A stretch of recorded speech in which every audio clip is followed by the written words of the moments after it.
They showed up at my door with boxes, a mattress, and a sense of entitlement. My parents, my sister, ready to move her into my life like I was a storage unit. But I wasn't home. And when they realized why, I was already gone. For good. If you've ever been called cold for setting a boundary, if you've ever been guilt-tripped into being someone's emotional ATM, hit that subscribe button now. Like this video. Because what happens next isn't just revenge. It's liberation.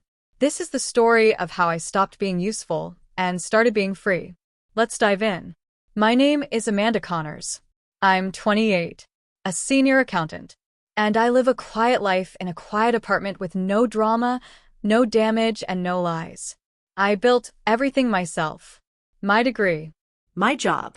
my credit score, even my kitchen table. No handouts, no shortcuts. But if you ask my family, they'd say I'm the cold one.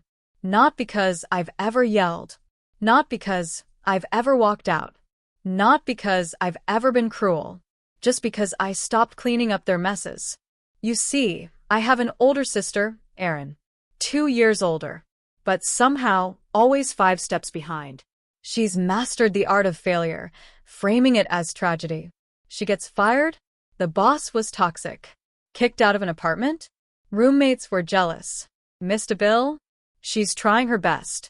And my parents, Carol and Frank, never question it. They just pivot, rearrange. And if they can't fix it directly, they turn to me. You're stable, Amanda. You're lucky you can help. You're the responsible one. That phrase, you're lucky you can help, followed me for years. Help with the car payment. Help with rent. Help with bail. Always help. And when I said no, the rare times I pushed back, they acted like I was the one burning bridges. I learned early, my value wasn't in being loved. It was in being useful. But usefulness has limits. And they were about to find mine. Sunday dinner had a rhythm. Same casserole. Same table. Same undercurrent of pressure disguised as politeness. That night, something felt rehearsed. Mom greeted me with a smile too wide to be real. You look so thin, sweetheart. Are you eating enough? Dad didn't say much. Just a nod. A distracted, hey, kiddo. Erin was already at the table, scrolling her phone, avoiding my eyes like she'd been caught stealing. I knew the signs. When Mom acts sweet and Dad goes silent, it means they're about to tell me something they know I won't like. We made it through the salad. Mom praised the weather like it was a personal achievement. Dad refilled his glass. Erin picked at her food like it might bite back. Then Mom set down her fork, folded her hands, gave me that practice smile, the one she saves for guilt-wrapped requests. Amanda, she began, too soft. We've been talking. Erin's had a rough time lately, and well, she's going to be moving in with you for a little while. Just like that. No question. No discussion. She said it like she was offering me cookies. Like of course I'd say yes.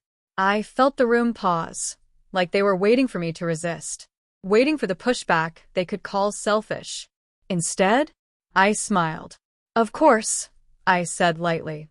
If it helps Erin get back on her feet, I don't see why not. Silence. Sharp. Thick. Mom blinked, caught off guard. Dad exhaled like he'd dodged a bullet. Erin leaned back, smug creeping across her face like moss. None of them noticed how still I went. How quiet. They thought I'd caved. But what they didn't know, I hadn't lived in that apartment in weeks. And I had no intention of letting Erin, or any of them, move into a place that no longer existed. I didn't wake up one day and decide to lie. It took years. Years of quiet disappointments. Of guilt-wrapped favors. Of memory-hold sacrifices. When I was 21, Erin's car got repossessed. She called sobbing. I can't get to my new job. This one's different. I co-signed. My credit was clean. It felt like a small thing. She quit the job 3 weeks later. Missed the payments. Guess whose credit took the hit? At 23, Mom called crying. The mortgage is past due. Dad was laid off. Erin moved back in. I wired $2,000 the next morning. No one thanked me. At Christmas, Mom handed me a mug. World's best daughter.